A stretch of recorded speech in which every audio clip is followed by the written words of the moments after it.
night, the spooks set out for the forest. They ride. Manija, is that the same story? No.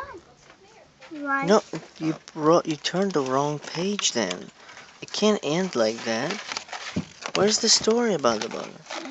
Oh, okay, so it's a really short story, huh?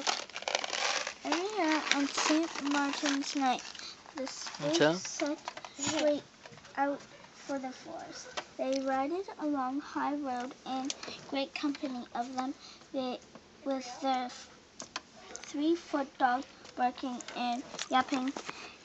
If you happen to be out and hear them coming, you must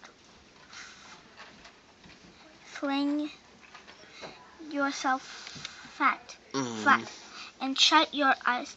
Then they will ride over you without hurting you. But سلام. کتاب کاسمی. If you dare to look at them, and when the hunt passes through a village, the people must go into their houses, shut doors, and draw the curtains, and no peep through the windows until a grand procession has gone by, for spooks hate